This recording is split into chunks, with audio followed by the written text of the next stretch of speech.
We're going to move through this rather quickly.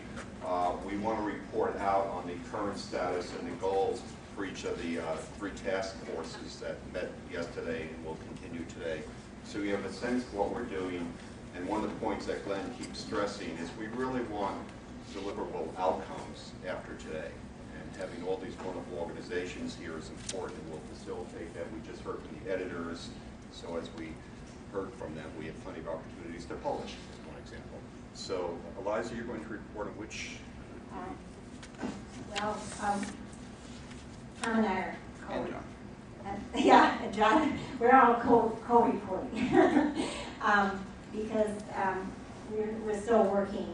So this is kind of like an interim report, but we were the participatory media, language arts, and social studies, and we kind of reinvented our name to new literacies, which is what we focused on. And obviously there is Anne was our leader, and there is a journal, as you heard, special issue that's going to be coming out on that. And we had a lot of very interesting discussion about what are new literacies, how do they, are they different from critical literacies, and that critical literacies may incorporate all the old literacies that are still important, and we talked about, do those still exist, how are they coming together.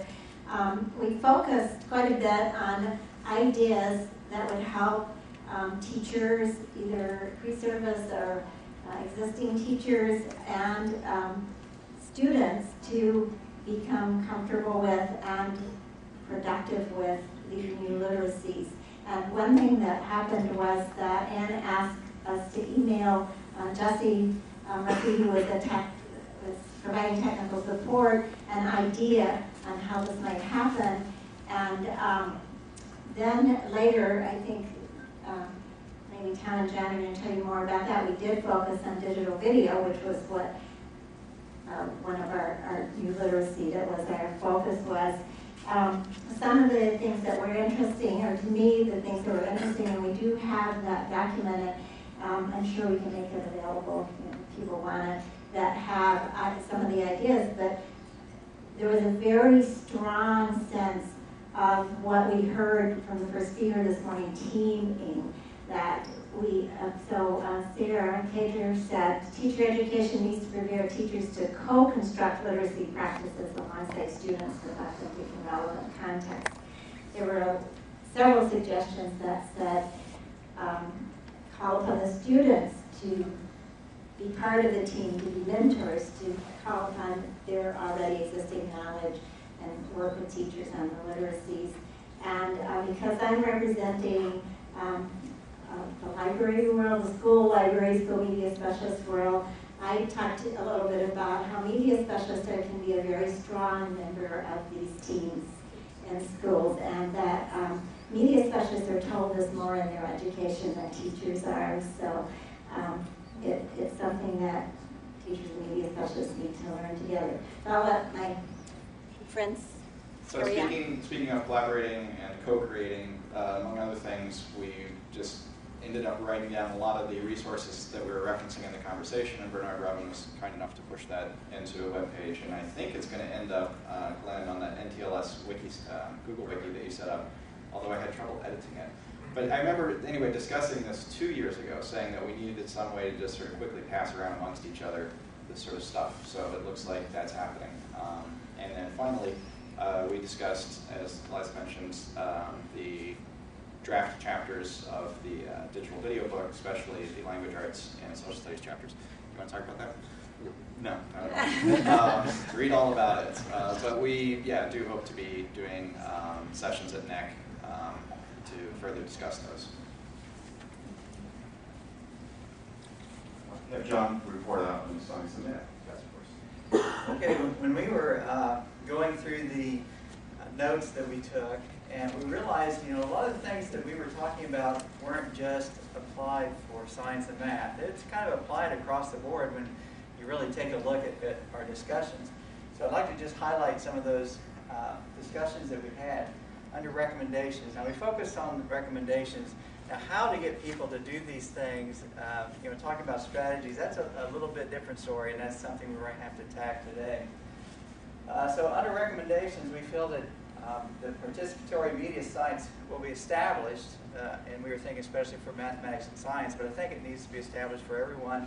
We're kind of hoping it's going to be through the site screening room. We might be able to do a lot of that work.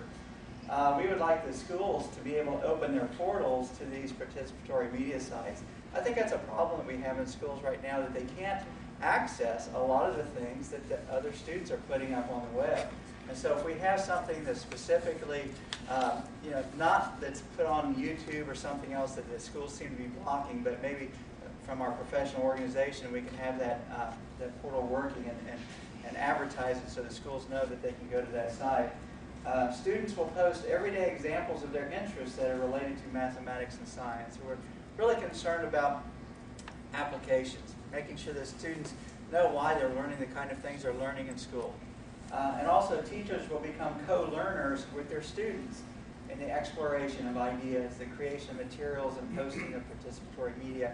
We felt like maybe the students know a bit more about than the teachers do in terms of actually doing the mechanics part of this, being able to create and upload and view some of the materials.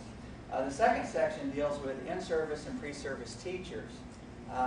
They'll be encouraged to use existing materials and to be on the lookout for new ideas or new ways to use the media in the classroom.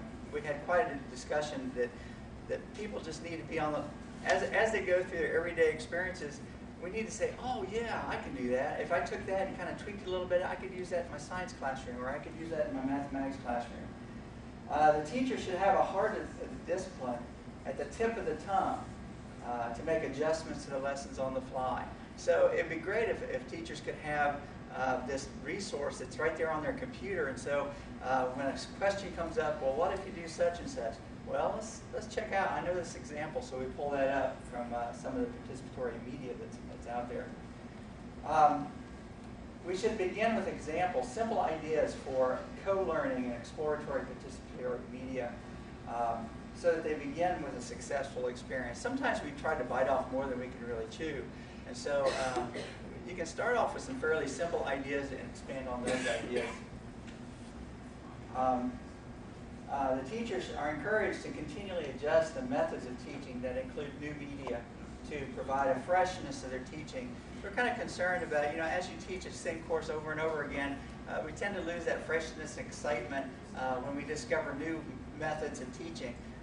That discovery and the use of those new methods, I think, actually adds to the excitement of the classes. The teachers are encouraged to spend time tinkering with the technology to which the students are really attracted.